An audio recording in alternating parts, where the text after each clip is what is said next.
অতএব যে ব্যক্তি পুরো দুনিয়াকে ত্যাগ করবে সে যেন গোটা দুনিয়া রাজত্ব অর্জন করে ফেলল।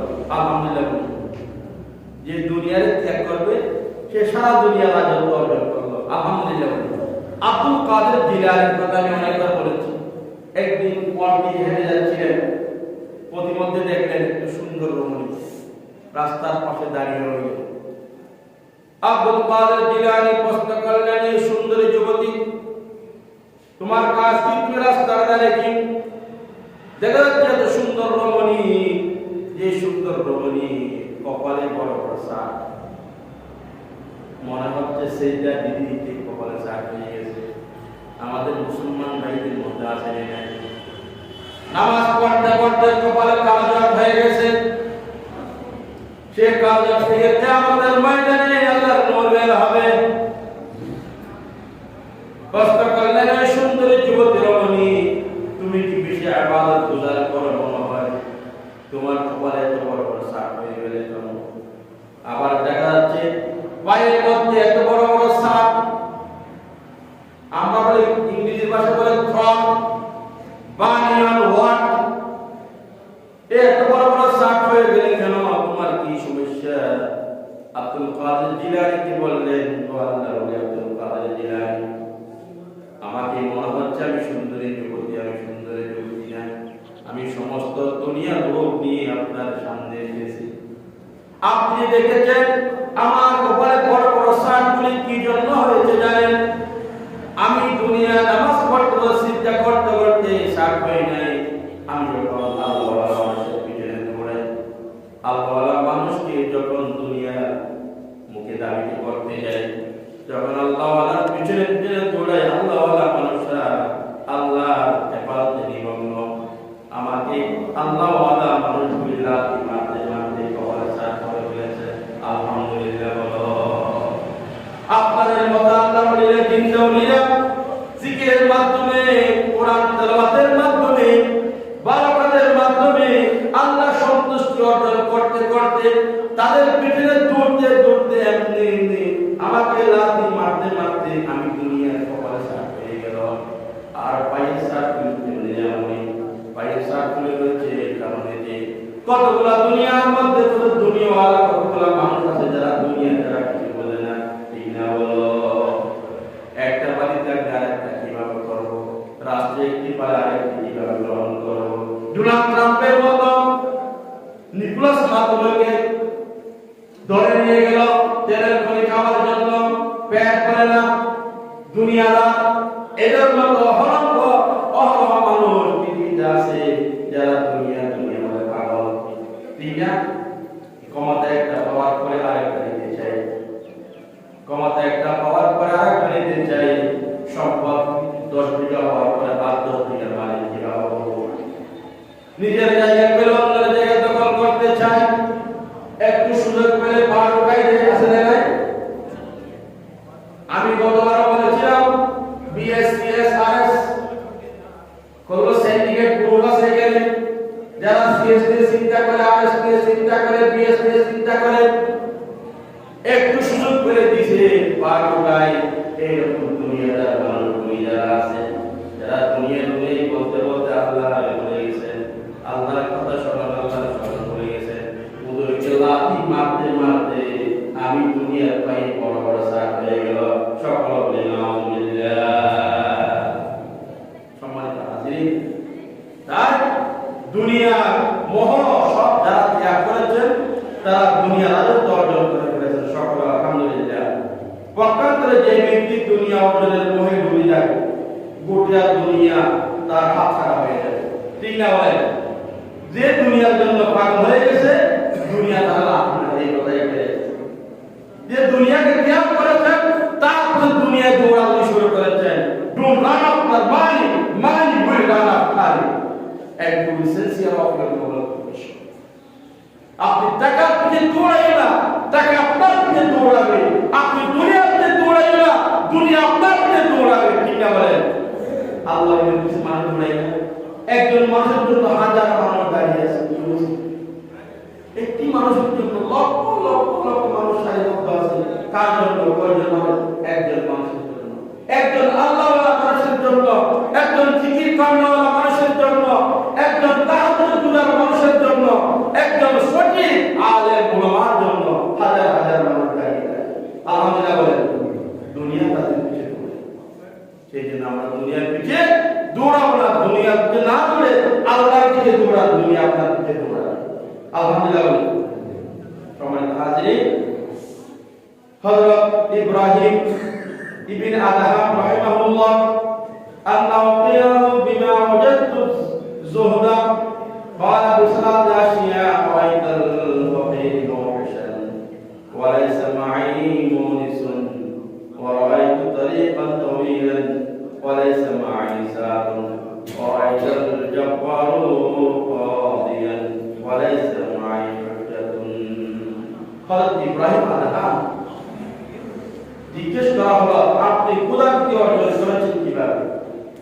ইব্রাহিম আদহামকে প্রশ্ন করেছেন শাগিদরা, হুজুর আপনি যে আল্লাহকে ডরায়, আল্লাহকে ভয় পান, এগুলো কিভাবে অর্জন করেন?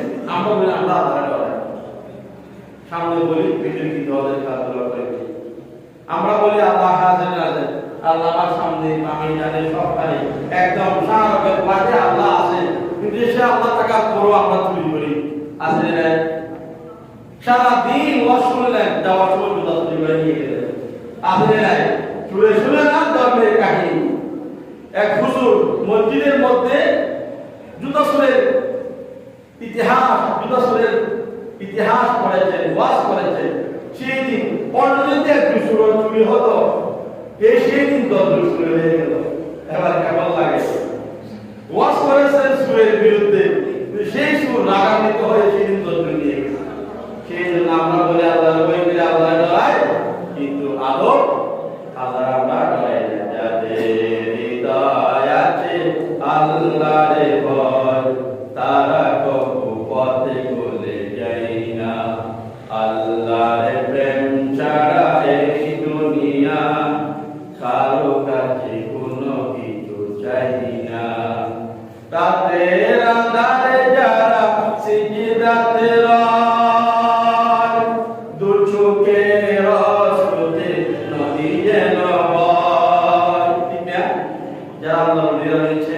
রাতের আঁধারে তাহাজ্জুদের সালাত পড়ো, আল্লাহ জীবনের গুনাহ মাফ করে দাও। আল্লাহ কত গুনাহ করেছি, আল্লাহ মানুষ যদি জানতো জুতার মালায় দিয়ে মানুষ রাস্তায় দৌড়াতো। রাতের আঁধারে যারা সিজদাতে রয়, দু চোখের অশ্রুতে নদী যেন বয়, চলো না হাত ছাড়ি যতই আসো, চলো না হাত ছাড়ি যতই আসো, পিছনে ফিরেও সে তাকাই না। আল্লাহর প্রেম ছাড়া এই দুনিয়ায় কারো কাছে কোনো কিছু চাই না। আলহামদুলিল্লাহ। সেই জন্য যারা প্রকৃত আল্লাহ বলি তারা দুনিয়ার কিছু চাই না। হযরত জুনায়েদ বাগদাদী কেউ প্রশ্ন করলে, হে জুনায়েদ বাগদাদী, তুমি কিভাবে আল্লাহ বলি হলা? তুমি কিভাবে আল্লাহ সন্তুষ্টি অর্জন করেছ? জুনায়েদ বাগদাদী বলে, আমি 30 বছর জীবনের মূল্যবান 30 বছর আল্লাহর কাছে কেঁদেছি, তাহাজ্জুদ গুজার করেছি, আত্মসমালোচনা করেছি। দিনের বেলা যা করতাম এশারের নামাজের পরে বসে এগুলি করতাম, অঙ্ক করতাম, কি করেছি, ভালো করেছি কি, খারাপ করেছি কি, এগুলি লিখতাম। দেখা যাচ্ছে খারাপ করেছি, সাদা হাতে 2 রাকাত 4 রাকাত সালাত আদায় করে আল্লাহর কাছে কাঁদা শুরু করে দিয়েছি, কবুল করেছেন কি? 30 বছর আত্মসমালোচনা করার পরে আমি জুনায়েদ বাগদাদী, আমি আল্লাহর ওলি হয়েছি। আলহামদুলিল্লাহ। ওলি হতে টাকা লাগে না, ওলি হতে সম্পদ হতে হয় না, ওলি হতে পয়সা লাগে না, ওলি হতে পরিচিত মুখ লাগে না। ওলি হতে চাইলে জ্বলে যেতে হবে, ওলি হতে চাইলে নফসকে জীবন্ত খবর দিতে হবে। আপনি যদি ওলি হতে চান, আপনি যদি আখিরাত হতে চান, অবশ্যই আপনি পারবেন। আপনি ইন্টেনশন করেন, ওয়াদা করেন, প্রতিদিন 3টা বাজে ঘুমতে পড়ে যাবেন। দেখি 3টা বাজে ঘুমতে পড়ে যাবেন, 4 রাকাত সালাত তাহাজ্জুদের সালাত আদায় করবেন, 2 চোখের পানি ছেড়ে ছেড়ে কাঁদবেন, 5 পাঁচ ওয়াক্ত নামাজ মসজিদে এসে পড়েন, পাঁচ ওয়াক্ত নামাজ মসজিদে আসবেন, তাহাজ্জুদের সালাত আদায় করবেন, সময় পেলে উঠিয়ে বাজারে গিয়ে রাস্তার পাশে বসে বসে শাক বিক্রি করবেন। ওই হতে শাক বিয়ানি বড় ব্যবসায়ী হতে হয় না। এমন আল্লাহ ওলিরা রয়েছেন ভ্যান চালায়, এমন আল্লাহ ওলি রয়েছেন গাড়ি চালায়, এমন আল্লাহ ওলি রয়েছেন বাজারের মধ্যে রাস্তার পাশে বসে বসে শাক বিক্রি করে। এই যে শাক বিক্রি করে মনে মনে বলে লা ইলাহা ইল্লাল্লাহ, লা ইলাহা ইল্লাল্লাহ, লা ইলাহা ইল্লাল্লাহ, লা ইলাহা ইল্লাল্লাহ, লা ইলাহা ইল্লাল্লাহ। সকাল আলহামদুলিল্লাহ। দেখে নেব বাজারের পাশে বসে মক্কা বিক্রি করছে, হাতে বাজারের পাশে বসে লাকড়ি বিক্রি করতেছে, হাতে কি আছে? তসবিহ আছে। পাঁচ ওয়াক্ত নামাজ সুন্দর করে পড়েন, তাহাজ্জুদের সালাত আদায় করেন, সব সময় আল্লাহর স্মরণ করেন, আল্লাহর ওলির লিস্টের মধ্যে আপনার নাম উঠে যাবে। আলহামদুলিল্লাহ বলেন। আপনি আবার বলেছিলেন হাসান বসরির কথা, মৃত্যুর পরে হাসান বসরি প্রশ্ন করা হলো, তার শাগিদ হাসান বসরি শব্দ দেখলেন, হুজুর আপনি সুনাম ধন্য কিরাতে সম্পন্ন মুফাসসির কুরআন ছিলেন, মুহাদ্দিস ছিলেন, আপনি জগতে বিখ্যাত একজন আলেমে দ্বীন ছিলেন। আল্লাহ আপনার সাথে কি মুআমালা করেছে, কি বকশিশ, কি ইনাম আল্লাহ আপনারা দান করেছে। চেহারা মুস্কি হাসলেন, ছাত্র বুঝে গেলেন হুজুর বেশি ভালো। মুখের হাসি দেখে বলা যায় আপনি কেমন আছেন বন্ধু, মুখের হাসি দেখে বোঝা যায় বন্ধু কেমন আছে, ঠিক না? যেমন উস্তাদের তেমন ছাত্র। হ্যাঁ, ছাত্র বুঝে গেল উস্তাদ বেশি ভালো নাই। পরদিন স্বপ্ন দেখলেন, উস্তাদ আপনার চেহারায় কালো, কালা কেন? হাসিতে আমি মনে করছি যে আপনি বেশি ভালো নাই। উস্তাদ তখন শব্দের মধ্যে ছাত্রকে বলে যে আমার ছাত্র, হে আমার বৎস, আমার এলাকায় একজন খামার ছিল, যে খামারকে কোনো মানুষ চিনত না, যে খামারকে কোনো মানুষ জানতো না, সবাই জানতো যে তিনি একজন কামার। কামারের দোকান, লোহা পিটায়, দা পিটায়, চুরি পিটায়, কাশি পিটায়। ওই লোকটির সাথে আল্লাহ সুবহানাহু ওয়া তাআলা যে মুআমালা করেছেন, আমার চেয়ে অনেক বেশি সুন্দর মুআমালা তার সাথে করেছেন। আলহামদুলিল্লাহ বলেন। প্রশ্ন করা হলে কেন মুআমালা করেছেন, ভালো মুআমালা করেছেন, দেখেন তার ইতিহাসটা একটু ঘুরে দেখেন। বাড়িতে গিয়ে জিজ্ঞেস করলেন ওই খামারের ছেলেরা, আপনার আব্বার নাম, বাবা আপনার তো খামার ছিলেন, আপনার আব্বা কি আমল করতো? আমি সংক্ষেপে বলি যে আমলের কথা যখন বলেছেন, ছেলেরা বলেছেন আমার বাবা তো কিছুদিন আগে মারা গেছেন, আমার বাবার একটা জীবনে আমরা একটা আমল দেখেছি। যখন মসজিদের মিনার হতে যখন হাইয়া আলাস সালাহ,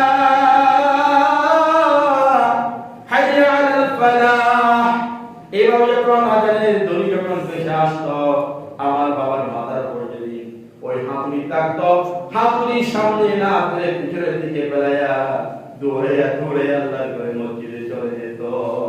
সকল আলহামদুলিল্লাহ। আমরাও সেরকম হতে চাই। What you want to be হতে চাও, বলেন আমি আল্লাহর ওলি হতে চাই। আল্লাহর ওলি হতে হলে বড় লোক হতে হয় না, টাকা পয়সা থাকতে হয় না। আল্লাহর ওলি হতে হলে নফসকে জীবন্ত করতে গেলেন, নিজের চরিত্রকে গঠন করেন, পাঁচ ওয়াক্ত নামাজ পড়েন, তাহাজ্জুদ গুজার করেন, হালাল ব্যবসা করেন, আপনার আল্লাহর ওলি আপনি হয়ে যাবেন। আলহামদুলিল্লাহ। আল্লাহ সুবহানাহু ওয়া তাআলা আমাকে আপনাদেরকে বুঝার জন্য তৌফিক নসিব করুন। আমিন।